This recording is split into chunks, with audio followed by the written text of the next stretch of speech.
Hello guys, welcome back to Banking Kannadiga. In this video, I am going to show how to file an RTA for scorecard, cutoff, vacancy related things to a bank or a insurance company which is a public sector undertaking company. So ನಾನು ಇದು actually union bank L B O score card ತುಂಬ ಜನ ಕೇಳ್ತಿದ್ರಿ ಹೇಗೆ R T I file ಮಾಡೋದು ಅಂತ ಅದಕ್ಕೋಸ್ಕರ ಮಾಡ್ತಿರೋದು. And R T ಐಲಿ ನೀವು ಕಟ್ ಆಫ್ ಕೇಳ್ಬೋದು, ಸ್ಕೋರ್ ಕಾರ್ಡ್ ಕೇಳ್ಬೋದು, ವೇಕೆನ್ಸಿನೂ ಕೇಳ್ಬೋದು. ಆ್ಯಂಡ್ ಈಗ ವಿ ಪಿ ಎಸ್ ಕ್ಲರ್ಕಲ್ಲೆಲ್ಲ ವೇಕೆನ್ಸಿ ಆರ್ ಟಿ ಐ ಅಂತ ನೋಡಿರ್ತೀರ, ಅದೆಲ್ಲ ಇದೆ ಸೇಮ್ ಪ್ರೊಸೀಜರು. ಸೊ ಸೇಮ್ ಪ್ರೊಸೀಜರ್ನ ಫಾಲೋ ಮಾಡಬೇಕು ಎಲ್ಲದಕ್ಕೂ. ಇಲ್ಲಿ ಯೂನಿಯನ್ ಬ್ಯಾಂಕಿಗೆ ತೋರಿಸಿರ್ತೀನಿ, ಬಟ್ ನೀವು ಅದೇ ಬ್ಯಾಂಕ್ ಚೇಂಜ್ ಮಾಡಬೇಕು ಅಷ್ಟೇ. ಅಂಡ್ ನಿಮ್ಮ ಏನು ರಿಕ್ವೆಸ್ಟ್ ಇರುತ್ತೆ ಅದನ್ನು ನೀವು ಟೈಪ್ ಮಾಡೋದು ಚೇಂಜ್ ಇರುತ್ತೆ ರಿಕ್ವೆಸ್ಟಿಂಗು. ಈಗ ಸ್ಟೆಪ್ ಬೈ ಸ್ಟೆಪ್ ನೋಡೋಣ. ಈಗ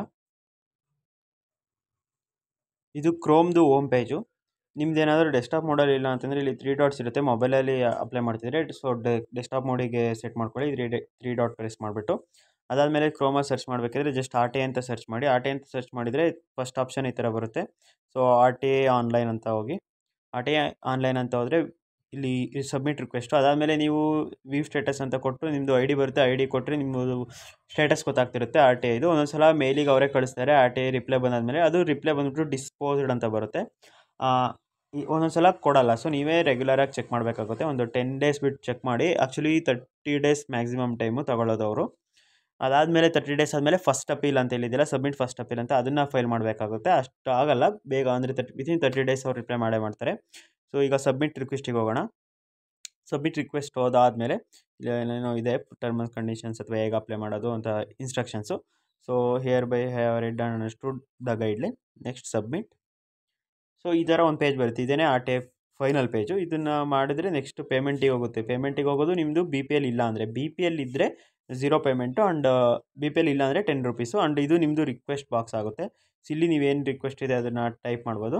ಆ್ಯಂಡ್ ಈ ಏನಿದೆ ಇಷ್ಟು ಸೈನ್ಗಳು ಅಲೋ, ಇದಕ್ಕಿಂತ ಜಾಸ್ತಿ ಸೈನ್ ಇದ್ದರೆ ಅಲೋ ಆಗೋಲ್ಲ. ಸೊ ನೋಡ್ಕೊಳ್ಳಿ, ನಿಮ್ಮದೇ ಒಂದೊಂದು ಸಲ ಎರರ್ ಅಂತ ಬಂದರೆ ನೀವು ಎಕ್ಸ್ಟ್ರಾ ಸೈನ್ಗಳು ಯೂಸ್ ಮಾಡಿರ್ತೀರಾ ಅಂತ ಅಷ್ಟೇ, ಅಂದರೆ ಸಿಂಬಲ್ಗಳು.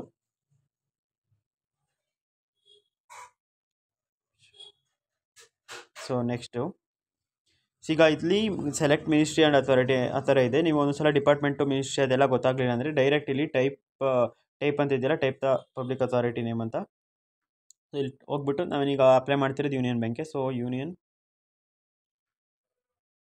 Bank, okay, union bank of India ಅಂತ ಬಂತು. ಸೊ ಸೆಲೆಕ್ಟ್ ಯೂನಿಯನ್ ಬ್ಯಾಂಕ್, ಅದೇ ಡಿಪಾರ್ಟ್ಮೆಂಟ್ ಎಲ್ಲ ತೊಗೊಂತು. ಇಲ್ಲಿ ನಿಮ್ಮದು ಇಮೇಲ್ ಐ ಡಿ, ನಿಮ್ಮ ಇಮೇಲ್ ಐ ಡಿ, ನಿಮ್ಮ ಮೊಬೈಲ್ ನಂಬರು, ನಿಮ್ಮ ಇಮೇಲ್ ಐ ಡಿ ಕನ್ಫರ್ಮೇಷನು, ಇಲ್ಲಿ ನಿಮ್ಮ ನೇಮು, ಜೆಂಡರು, ಇಲ್ಲಿ ಅಡ್ರೆಸ್ಸು ನೀವು ಯಾವ್ದಾದ್ರು ಹಾಕ್ಬೋದು, ಆಧಾರಲ್ಲೇ ಇರೋದು ಹಾಕಬೇಕು ಅಂತ ಏನಿಲ್ಲ. ಅದಾದಮೇಲೆ ಇಲ್ಲಿ ಸ್ಟೇಟು, ರೂರಲ್ಲ, ನೀವು ಅರ್ಬನ, ಇಲ್ಲಿಟ್ರೇಟಾ, ಆ್ಯಂಡ್ ನಿಮ್ಮದು ಮೊಬೈಲ್ ನಂಬರು. ಅದಾದಮೇಲೆ ಸಿಟಿಜನ್ಶಿಪ್ಪು ಇಂಡಿಯಾ, ಅದು normal. And applied poverty line ಅಂತ ಇದೆ. ಸೊ ಪಾವರ್ಟಿ ಲೈನ್ ಅಂತಂದರೆ ಈ ಥರ ಬರುತ್ತೆ. ಎಸ್ ಅಂತ ಅಂದರೆ ಬಿ ಪಿ ಎಲ್ ಇದೆ ಅಂತ. ಸೊ ಎಸ್ ಅಂತ ಕೊಟ್ಟರೆ ನೀವಿಲ್ಲಿ ಈ ಫೈಲ್ ಇದೆಯಲ್ಲ, ಸೊ ಈ ಫೈಲಲ್ಲಿ ಬಿ ಪಿ ಎಲ್ ಕಾರ್ಡ್ನ ಅಪ್ಲೋಡ್ ಮಾಡಬೇಕಾಗುತ್ತೆ. ಅದಾದಮೇಲೆ ಇಲ್ಲಿ ಟೈಪು. ಸೊ ಈ ನಮ್ಮದು ಯೂನಿಯನ್ ಬ್ಯಾಂಕಿಗೆ ಯಾವ ಟೈಪ್ ಹೇಗೆ ಮಾಡಬೇಕು ಅಂತ ಅಂದರೆ, ಒಂದು ನಾನು ಆಲ್ರೆಡಿ ಟೆಲಿಗ್ರಾಮ್ ಚಾನಲ್ ಶೇರ್ ಮಾಡಿದ್ದೆ. ಸೊ ಮತ್ತೊಂದು ಸಲ ಕಾಪಿ ಮಾಡ್ಕೊಂಡಿದ್ದೀನಿ. ಸೊ ಪೇಸ್ಟ್ ಮಾಡ್ತೀನಿ. ಸೊ ಈ ಥರ ಪೇಸ್ಟ್ ಮಾಡಿ ನನಗೆ ಏನೇನು ಬೇಕು ಇನ್ಫಾರ್ಮೇಷನ್ ಅದನ್ನು ನಾನು ಇಲ್ಲಿ ಟೈಪ್ ಮಾಡಿದ್ದೀನಿ. ನನ್ನ ಶಿಫ್ಟ್ ಇದ್ದಿದ್ದು December 5th, so 1 PM. So ನಿಮ್ಮ ಶಿಫ್ಟು, ನಿಮ್ಮ ರೋಲ್ ನಂಬರ್ನ ಮೆನ್ಷನ್ ಮಾಡಿ. ಆ್ಯಂಡ್ ನಿಮ್ಮ ಕಾಲ್ ಲೆಟರ್ ಇದ್ದರೆ ಈ ಪ್ಲೇಸಲ್ಲಿ ಇಲ್ಲಿ ಚೂಸ್ ಫೈಲ್ ಇದೆಯಲ್ಲ, ಕಾಲ್ ಲೆಟರ್ನ ಅಪ್ಲೋಡ್ ಮಾಡಿ. It will be helpful for them.